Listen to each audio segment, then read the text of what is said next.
모든 것은 동일하다, 모든 것은 다르다 라는 그런 대목이 나와요.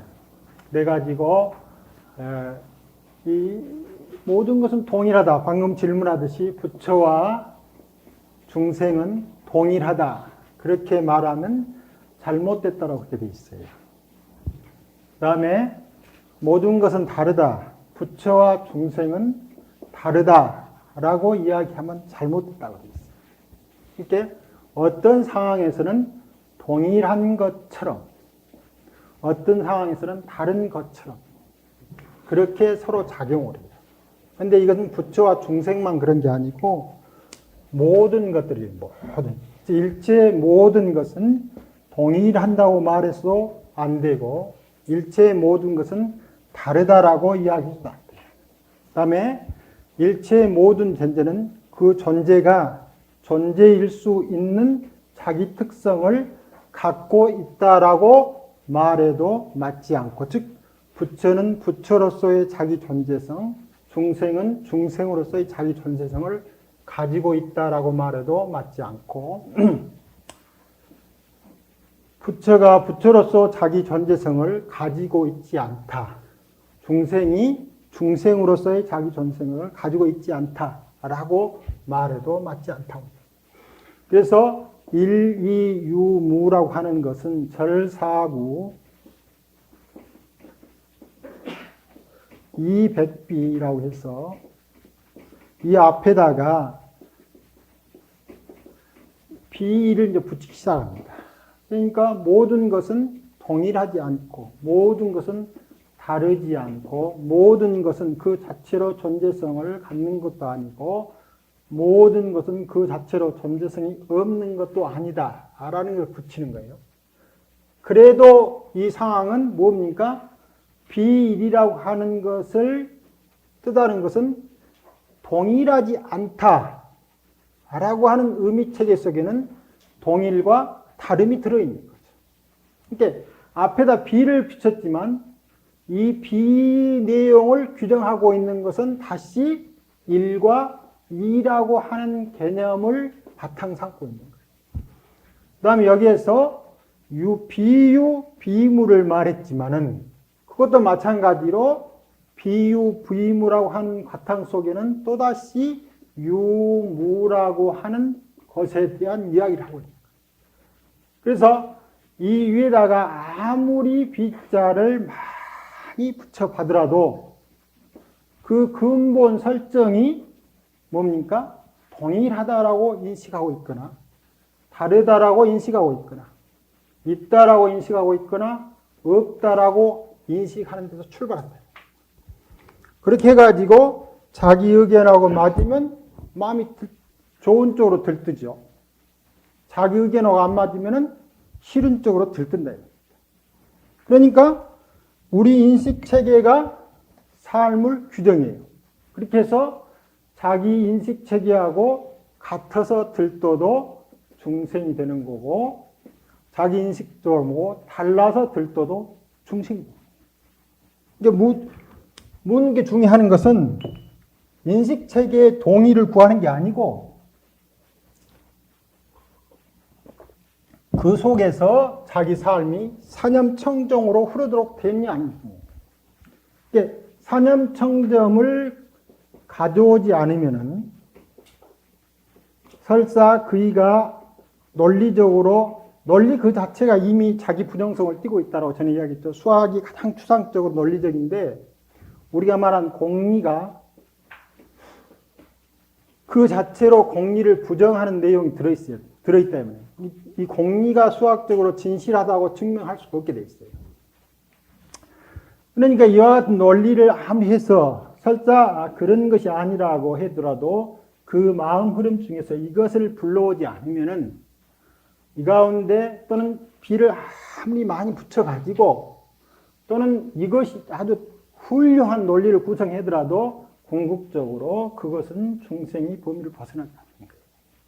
그러니까 우리가 묻고 대답하고 못하는 측면을 부정하는 게 아니라 그런 상황이 있을 때 재빨리 반조하는 특성이 항상 살아있어야 됩니다. 그 다음에 우리가 듣고 보이는 것은 쭉 들을 때 많은 제가 1시간 이야기를 쭉 하더라도 그 가운데 들리는 것이 그렇게 많지 않은데 대부분이 뭐가 들리냐면은 방금처럼 자기 의견하고 동일한 것이든지 아니면 확연히 다른 것처럼만 들려요.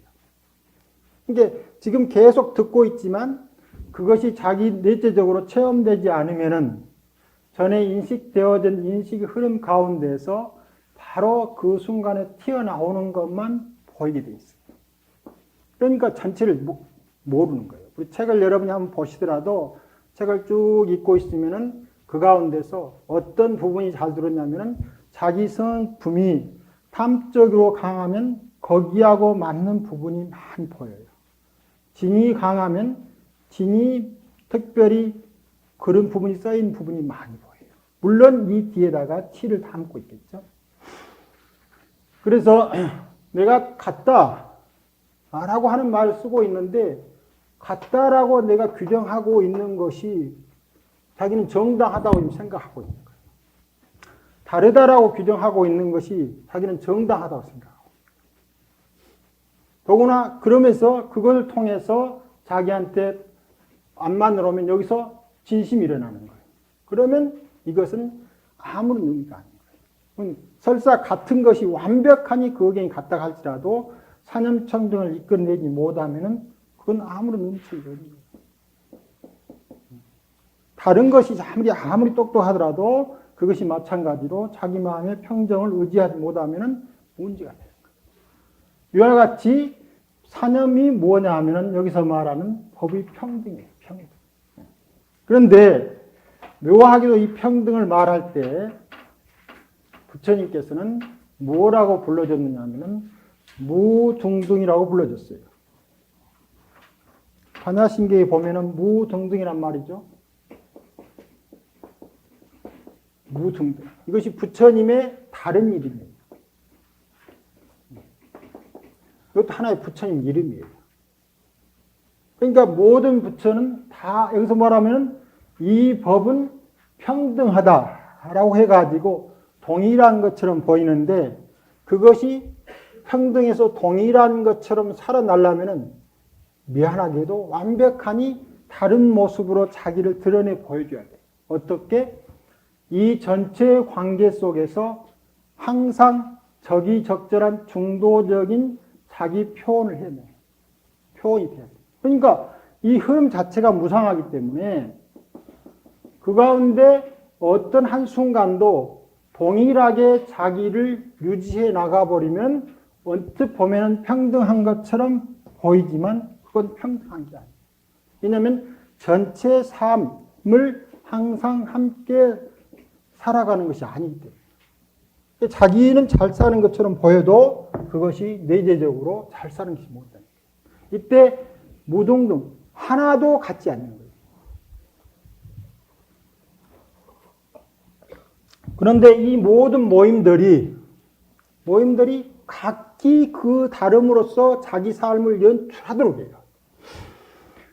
그러니까 부처님 삶이라고 해서 높은 것도 없고 중생 삶이라도 낮은 것도 없어요. 다만 아까 말한 대로 인식 전환이 안 일어난 것. 부처는 이와 같은 삶 가운데서 무상하니 자기 표현을 하고 있는 것이고 중생은 무상하지 않는 것으로서 자기 표현을 하고 있는 차이는 있지만 그렇다고 해서 영기적 삶에 있어서의 이탈을 의미하는 게 아닙니다.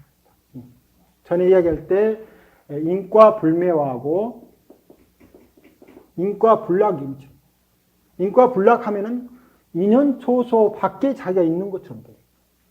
인과불매는 모든 인연 흐름 가운데 매하지 않은 거예요. 어둡지 않다는 겁니다. 즉 중도의 삶을 매 순간 사는데 그것이 무상한 흐름 속으로 살고 있어요. 이 무상한 흐름 속에 살되 전체적으로 영기적 삶을 표현해내는 것을 뭐라고 부르냐면 무등등이에요. 그런데 이 삶이 모든 것들이 어울려서 하나의 삶을 구성해내게 하는 거예요. 그 다음에 여기 있는 이 삶도 다른 모든 것들이 여기 있는 이 삶을 구성해내는 거예요. 근데 하나하나는 모든 삶들이 이 하나하나를 구성해낸다라고 하는 측면에서는 동일하지만 이 표현들은 각기 다른 거예요.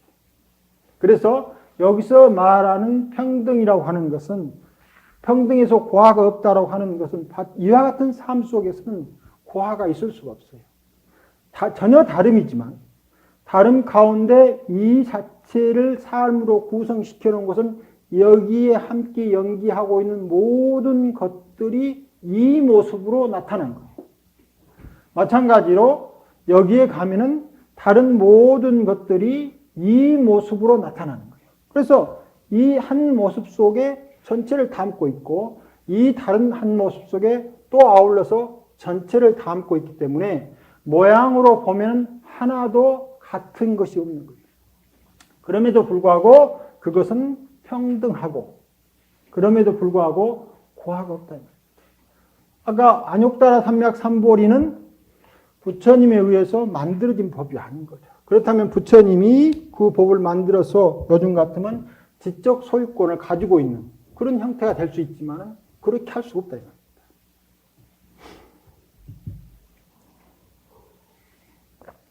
그래서 이와 같은 것은 이 자체로 다른 것을 배제한 이 자체로 자기 삶이 구성된다고 하면은 우리가 아상이라고 하는 말을 할 수가 있어요.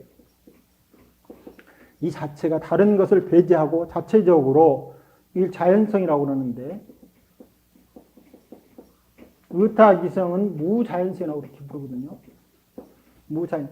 저 스스로 다른 것하고 없이 저 스스로 생명활동을 하는 것처럼 생각하는 것은 자연성이고 무자연성이라고 하는 것은 생명활동을 하긴 하되 이것이 이 연기적 관계를 배제하고서 생명활동을 할 수가 없어요.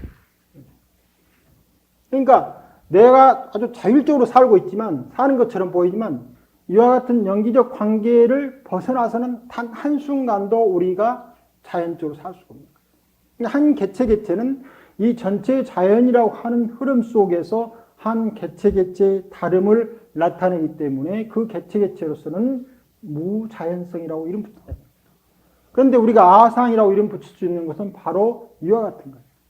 전에 우리 처음 시간할 때 그리스의 시민들은 노예를 배제하고도 충분히 자기 삶이 사는 것처럼 생각하고 있는 거예요.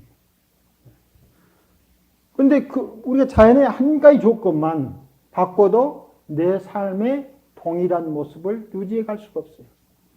그런데 이 동일한 모습은 모든 차별을 통해서 이루어지는 거예요. 동일한 것처럼.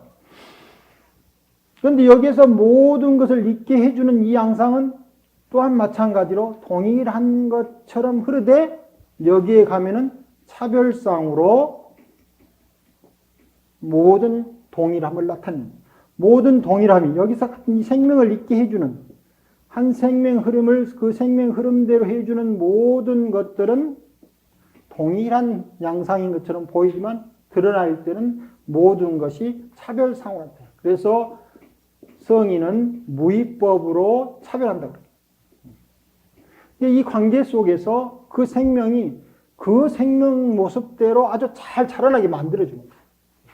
거의 부처가 하는 거예요. 거의 성소작질. 그러니까 내 모습대로 살게 만드는 게 아니에요. 그것은 다른 그 자체가 부처로서 충분히 평등을 나타내고 고아 없는 삶을 살게 됐기 때문에 안욕따라 삼막삼보리, 즉 연기적 삶을 살 수 있다. 그러니까 안욕따라 삼막삼보리라는 것은 어떤 깨달음이라고 얻은 게 아니고 우리 삶 가운데 바로 연기적 삶을 사는 거예요. 그 가운데는 무아상, 인상, 중생상, 수자상이 있습니다. 물론 이제 이야기를 보면 아상은 브라만교에서 이와 같은 나가 있다고 이야기하고 인상은 또 다른 파에서 이야기하고 수자상을 했는데 근본 의미는 이와 같이 삶이 연기적 삶이라고 하는 것을 전제하지 않는 거예요. 이게 그와 같이 전제하지 않는 것들은 이름을 아상, 인상, 중생상, 수자상이라고 안 붙일지라도 그 자체가 이미 다 아상, 인상, 중생상, 수상이 되는 거예요. 우리가 어떤 행동을 하더라도 이와 같은 태도가 아주 삶 속에 녹있게 녹아있지 않으면 그것이 깨달음의 삶을 구체적으로 표현하는 거예요. 그래 깨달음의 삶이는 우리가 이제 뭐 모르니까 알 수 없다라고 이야기할 수도 있지만 살아보는 과정 가운데서 이와 같은 모습 그리고 깨닫지 못한 사람으로 하여금 영기적 삶을 이끌어내는 그런 힘들에 의해서 이 소음소작까지 완성됐느냐 완성됐지 않느냐가 결정됩니다. 그래서 인식의 전환이 처음 출발할 때도 인식의 전환이 있지만 이제 수행을 해야 되겠다. 우리가 절에 들어온 사람이 아마 여러분 동료 중에서도 많이 있지만 끝까지 남아서 불법을 수행하는 사람을 보면 점점 적어진대요. 이게 절에 들어왔을 때 뭐 나름대로 어떤 이유가 있든지 절의 생활을 해야 할 어떤 그런 인식이 자기한테 온 거죠. 그러나 이것이 이제 구체적으로 삶을 바꿔내는 어떤 인식 전환을 이끌어내지 못하면 이런 가운데 살아가기도 하지만 또한 이 생활 속에서 새로운 아까 우리가 일상으로 살아왔던 인식을 다시 갖게 되는 거죠. 그것도 무엇이 되냐면은 아상, 인상, 중생, 수상이 된다. 그래서 선법을 닦는다. 일체 선법을 닦는다. 이 선법은 전에 이야기했듯이 나도 좋고 너도 좋아야 되며 동시에 오늘도 좋고 내일도 좋아야 돼요. 그러니까 이 삶의 장이 한꺼번에 말하는 가치 평등, 즉 무등등으로서 평등한 삶을 이끌어내는 쪽으로 작용하는 법을 뭐라고 하냐면은 선법이고 그런 법을 닦으면은 우리가 안욕따라 삼맥삼보리를 얻는다 했는데 실제로 얻은 게 아니고 수선법 하는 것이 안욕따라 삼맥삼보리의 삶을 살고 있는 거예요. 그래서 처음 마음을 냈을 때 깨달음을 얻는다라고 이야기를 하는 거예요. 이 마음을 냈을 때 이미 우리는 이와 같은 삶으로 살아가게 됩니다. 그런데 그 방향이 만일 이렇지 않고 나라고 하는 어떠한 것에서 깨달음의 옷을 입혀가지고 그 깨달음을 획득하는 것처럼 이야기하면 처음 마음을 내는 게 아니죠. 그러니까 이 수행에 마음을 냈긴 하지만 어떤 식으로 마음을 냈느냐 해서 근본적으로 하음에서 말하는 초심이 구성됩니다. 그 같은 마음을 내면은 이미 삶 자체가 그렇게 변해져서 내가 안욕따라 삼맥삼보리를 얻으려고 선법을 닦는 것이 아니지만 선법을 닦는 것 자체가 이미 안욕따라 삼맥삼보리로 살고 있는 거예요. 바꿔 말하면 영기적 삶을 살고 있다는 거예요. 스스로가. 그것이 선법이에요. 이 모든 사람들이 방금 이야기해서 삶을 구성할 때 나 스스로의 삶을 살게 만들어진 이 모든 것들. 또 다시 나도 다른 삶을 살게 하는데 함께 흘러가요. 그래서 우리 인식 내용에서는 개별적 인식 내용도 있지만 그걸 자정분이라고 하죠. 이와 같은 모든 사람들이 어울려서 내주는 또 다른 인식 태도가 있다. 그것을 증자정분이라고 합니다. 그리고 인식 속에는 알게 모르게 이와 같이 한 개체가 삶을 인식하는 자정분의 인식 태도도 있지만 그것이 함께 어울려서 이루는 인식 태도도 함께 어울려 있다. 그래서 이와 같은 것을 보면은 정자정분에서 함께 어울려진 것에서 보면은 평등성으로서 우리가 역할을 하고 있는 것처럼 보이고 그리고 자정분으로서 그것은 중생이든 불이든 관계없습니다. 자정분으로서 서로 다른 무등등으로서 자기 삶을 했다. 깨닫지 못한 사람도 세계를 이제 이 세계를 잘 못 보는 거죠. 그래가지고 스스로가 설정되어 있는 인식, 즉 증, 이 증이라고 하는 것은 인식의 결과거든요.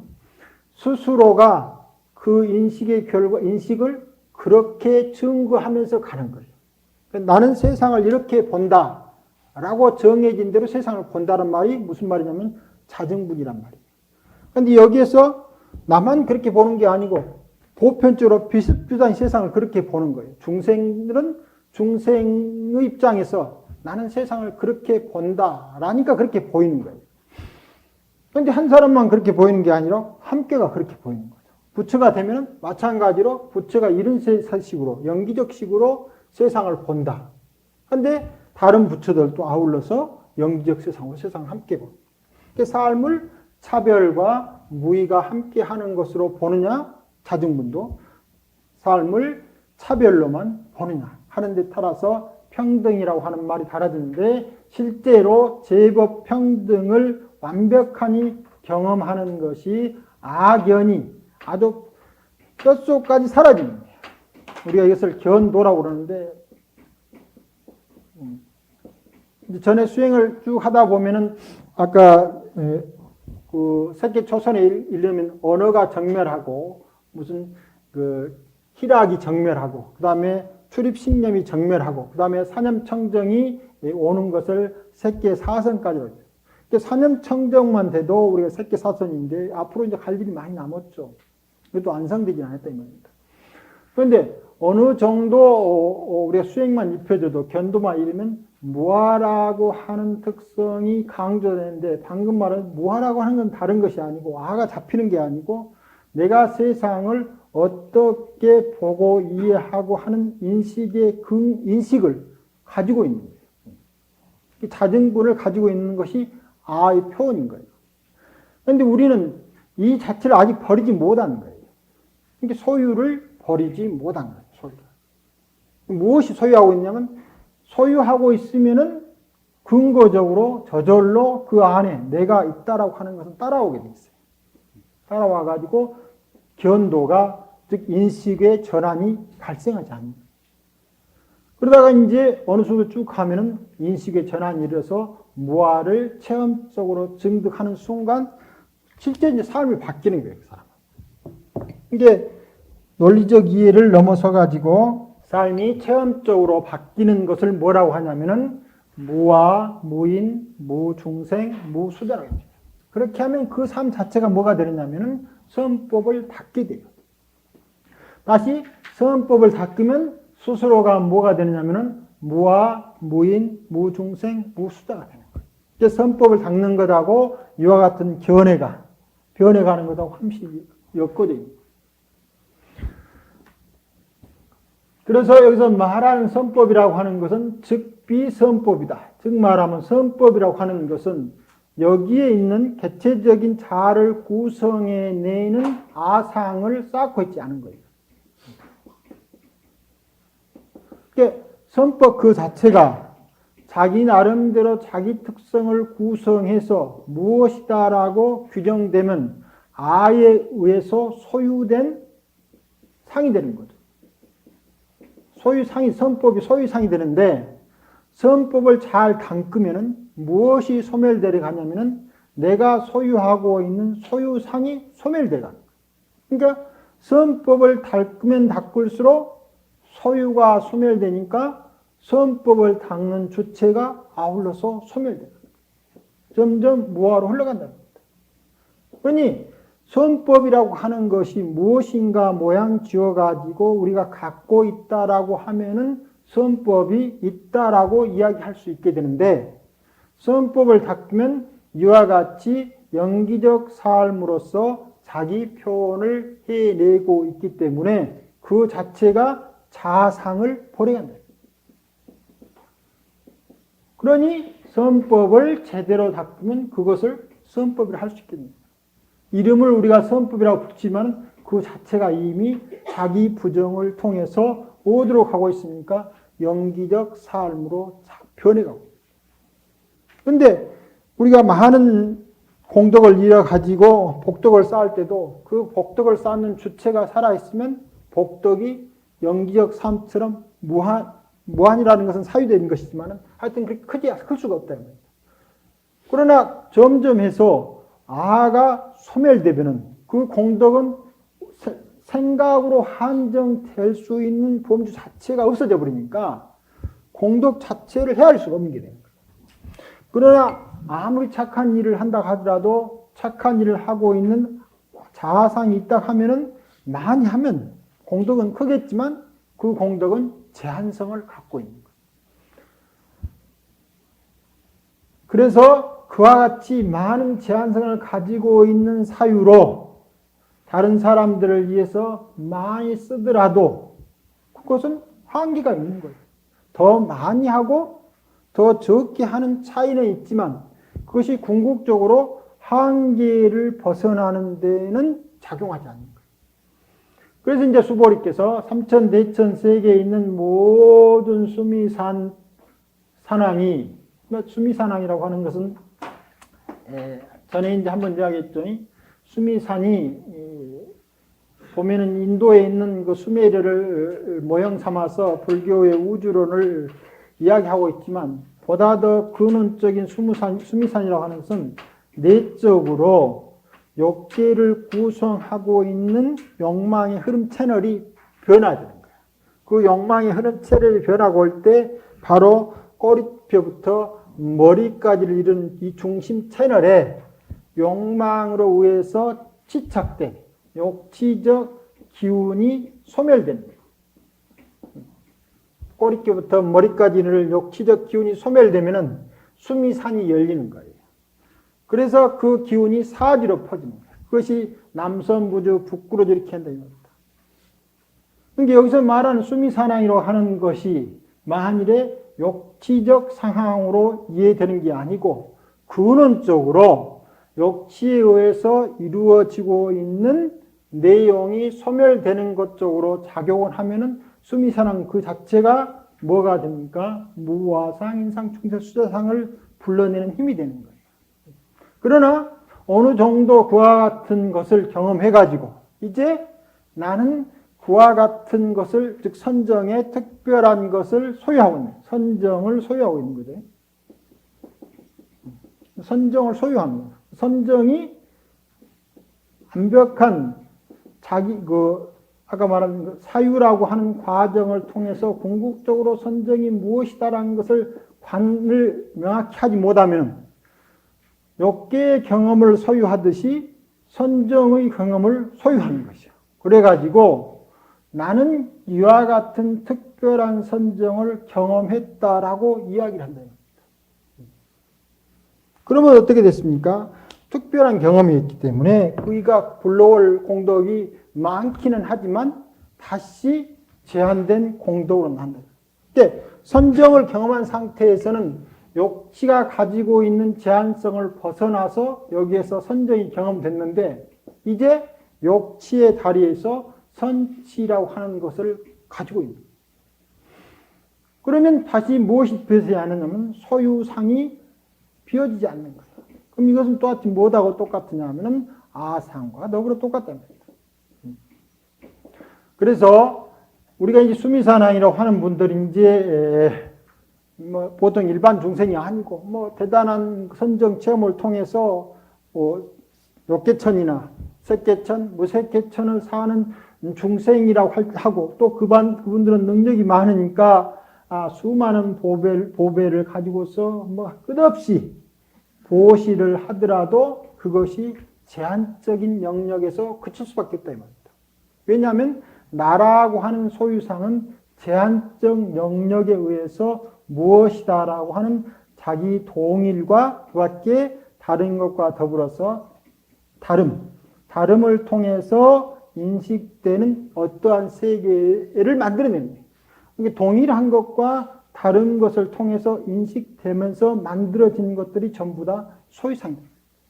그러니까 그렇게 해서 보시를 아무리 많이 했더라도 그 보시가 뒷사람 말, 바냐바라미를 가지고 보시하는 거 다르다. 바냐바라미는 뭐가 사라지는 게 바냐바라미냐면 여기서 선정을 경험한 내용을 갖고 있는 게 아니고 이 욕치적 상하고 선치적 상하를 넘었을 때 이것이 가지고 있는 제한적 영역의 부서짐에 더 눈이 뜨는 거예요.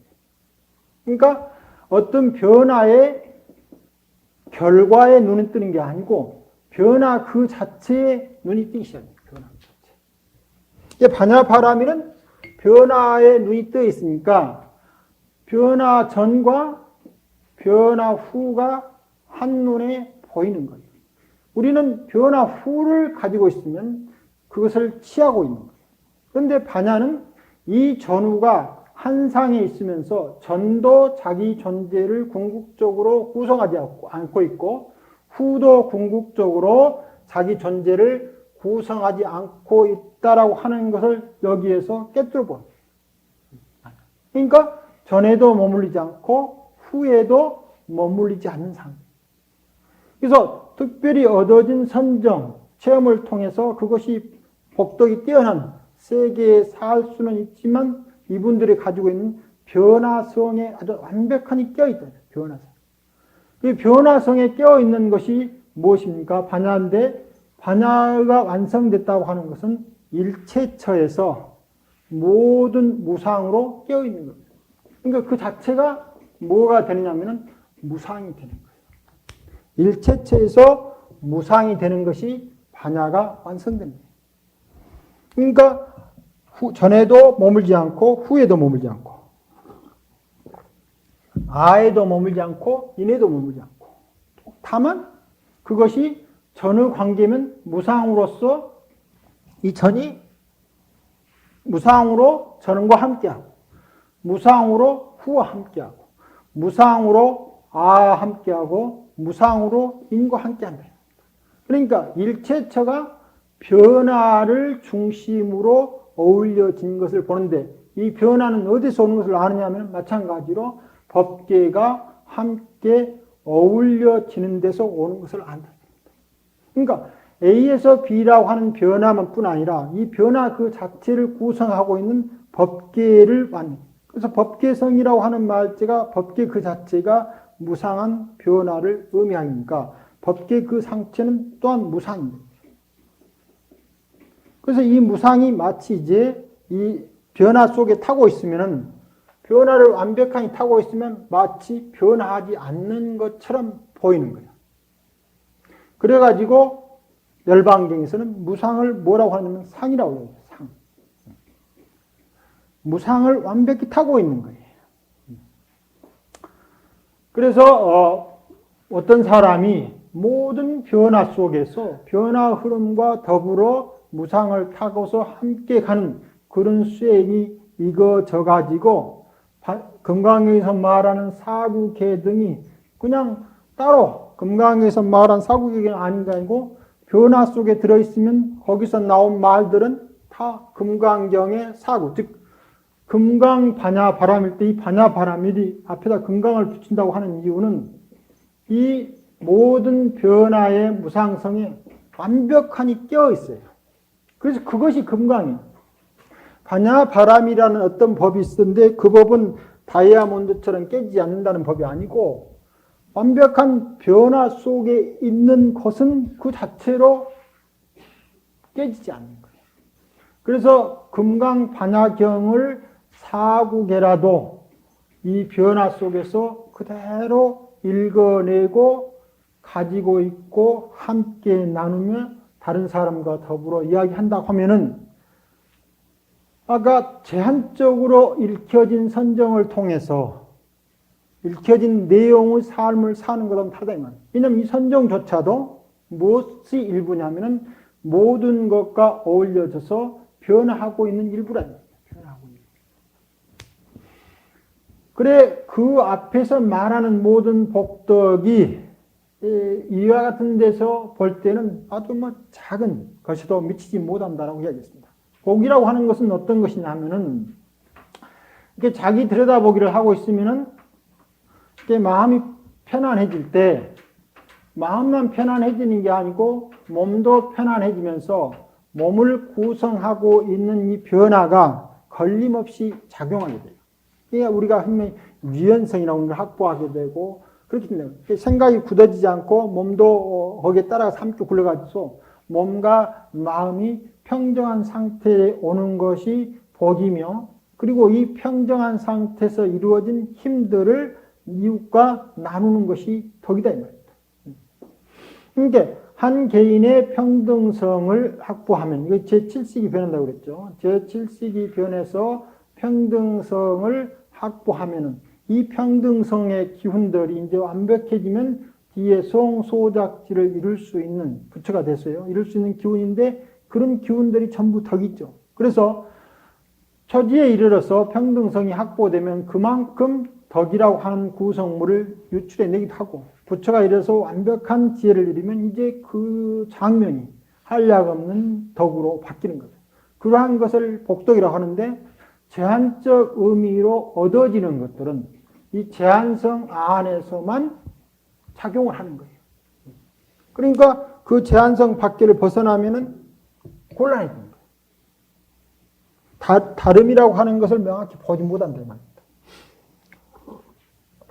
그래서 이런 복덕은 아무리 많아도 궁극적에서 이와 같이 변화 그 자체를 완벽하니 전체 삶 가운데서 실현해내고 있는 반야의 마음 지켜보기만 못하다. 그리고 그와 같은 것은 이제 소불로 산수 비유, 그러니까 어떠한 비유로도 마음 빔의 자리 속에서 일어나는 네 가지 지혜를 이뤄내주면 돼요. 반야라고 하는 것이 이제 네 가지 지혜인데, 전에 말했을 때 전호식이 변해서 성소작지가 되고, 그 다음에 제6식이 돼서 묘관찰지가 되고, 제7식이 변해서 평등성지가 되고, 제8식이 변해서 그 다음에 대원경계입니다. 근데 반야바라밀이 완성됐다라고 하는 말은 부처가 가지고 있는 이 네 가지 지혜가 완성됨을 이야기합니다. 그래서 이제 뒷날 또 5가지 지혜에서 법계 최성지라고, 우리 법성이라든가 법신을 의미하는 건데, 법계 최성지라고 하는 말이 또 하나 있어가지고, 오진데, 법계 최성지가 바로 말하는 온 법계가 저 스스로 생명 나눔의 영기적 삶을 살고 있는 거예요. 그것이 법계 최성지. 우리가 인식하고 있는 게 사는 게 아니고 영기적 삶을 사는 것이 법계 최성지인데, 우리는 수행을 통해서 이와 같은 삶을 살아가는 거예요. 살도록 이제 일치돼 가는 거예요. 성소작지가 되면은 이제 내만 그렇게 되는 게 아니고, 뭐 함께 하는 시대나 환경이나 장소에 따라서 함께 할 수 있죠. 우리가 부처님과 더불어, 석가모니 부처님과 더불어는 함께 하지 못하죠. 그러니까 석가모니 부처님이 본다면 석가모니 부처님이 당신과 더불어 함께 살았던 시대, 그렇게 만났던 사람들로 하여금 이렇게 살도록 이끌어내는 지혜가 뭐냐면 성소작이다. 그리고 이걸 자신의 관찰이 이거져가는 거예요. 묘관찰지나 평등성지는 전에 한번 말했듯이 견도면 완성되는 지혜거든요. 이것은 부처가 돼서 완성되는 거예요. 대원경지나 성소작지는 부처가 돼서 완성되는 지혜. 그런데 이 성소작지가 이제 그러니까 뭐가 되냐면은 방편지가 되고 후득지가 되는 거예요. 그래서 그 만남의 장 속에서 함께 어울리는 그와 같은 것을 이끌어낼 수 있는 그런 마음, 지혜의 작용이 성소작지인데, 이 반야가 완성됐다고 하는 말은 유식으로 이야기한다면 이 네 가지 지혜가 완성되는데, 그 네 가지 지혜의 바탕이 법계 최성지 자체가 밖으로 드러나면 뭐가 됐냐면 이런 게 된다. 법계 최성지 자체가. 그래서 꽃인 자기 시절이 되면은 법계 최성지에 의해서 꽃이 피어나는 거예요. 법계 최성지에서. 그 꽃을 모든 것들이 그 꽃을 피우게 만들어요. 그러니 제한된 의미로서 꽃이 핀다라고 보는 것하고 이 법계 최성지라고 하는 것이 사지로 구성돼 가지고 나온다라는 의미 자체는 전혀 다르다. 그래서 온 법계가 하나의 영기적 삶으로 이루어지는 것을 구체적으로 획득시키는 이 지혜가 이제 굉장히 중요해요. 그런데 이것은 수행을 하는 과정에 원력하고 굉장히 밀접한 관계가 있어요. 원력하고. 이제 지금부터 한 200~300년 전에 중국의 그 스님인데, 이 스님은 그 깨달음을 이루고 나서 이제 한 해상을 맡아가지고 지도를 하는데, 상당히 오랫동안 지도를 해도 그 밑에서 아무도 깨달은 사람이 나오지 않아요. 그래가지고 이제 자기를 잘 돌이켜 보니까 여기서 말하는 성소작지의 방편지를 이끌어내는 복이 부족한 거야, 자기가. 그래서 이와 같이 방편지를 이끌어내는 복이 부족한 내가 이 자리에 있어서는 안 되겠다라고 스스로 조실 자리를 사표내고 수행하러 들어가요. 그래서 이제 남은 생애 동안 자기 나름대로 원력을 세가지고 수행을 계속 해가지고 남았는데 그분이 돌아가신 이후로 이제 몸을 남겼죠. 근데 돌아가시면서 자기 이름을 참회라고 이렇게 지어요. 아, 내가 이제 이 조실로서 복덕이 부족했는데 조실 자리에 앉아 있는 것이 너무나 부끄럽다라고 참회. 그래서 이름 자체를 참회로 바꿉니다. 참괴로. 참괴로 바꿔요. 뉘우칠 게 부끄러운 뭐 참 이런 게 있죠. 나는 참 부끄러운 화상이었다. 그런데 이제 이것이 이제 더 오다가 보니까 한 300년 스님이 되니까 이 이름이 이제 변해가지고 어떻게 되냐면 벨참, 귀신귀 이렇게 변해요. 그래서 참귀 스님이 돼가지고 여기 이 스님이 이제 등신부로 이렇게 모셔져 있어요. 중국 어디 모셔져 있는데 거기 가서 이제 기도를 많이 해요. 그러면 우리가 뭐 귀신 든 분들이나 뭔 이런 분들이 효과를 많이 보는 모양이에요. 그래가지고 지금까지도 그 절이 아주 성행하다라고 하는 기사를 이렇게 어떤 교수가 이름이 좀 이상해가지고 조사를 쭉 해보니까 그런 스님이었다라고 하는 것을 이제 발표한 것을 읽어봤는데 여기서 보면 그런 것이죠. 그러니까 부처님이 가지고 있었던 성소작지의 방편지를 이루는데 그런 원력이 굉장히 중요한 거예요. 이것이 이제 지난 시간에 말했을 때 나를 부처되게 하는 것, 완벽한 이 사지를 이분이라고 하더라도 성소작지가 없는 건 아니죠. 성소가 있긴 하지만 그 당시 제자들의 깨달음을 일깨워 주도록 하는 정도의 힘이 미치지 못했던 것이겠죠. 그런데 이 힘을 이루는데 앞에서 말한 보리심을 발할 때 모든 중생을 제도하겠다는 원력이 깨닫고 난 이후에 성소작지의 방편지를 구성해내는 힘으로 바뀐다. 그러니까 수행하는 것이 수행의 완성은 수행 그 자체도 함께 보리심을 내서 모든 중생을 제도하겠다는 것이 수행의 완성을 만들어내기도 하지만 또 한편으로는 그 원력이 진정한 의미에서 부처가 가지고 있는 이 네 가지 지혜를 이루어낸다는 겁니다. 그 스님의 예로 보면은 그래요. 그러니까 스스로 참 자기가 앉을 자리에 안 앉았다 라고 하는 생각을 내게 되는 거예요. 그런 면에서 보면은 저도 여기서 이야기해야 되지 않을 자리 같은데 뭐 이야기하는 것에서 많이 부끄럽습니다. 자, 오늘은 여기까지 하고 마치겠습니다.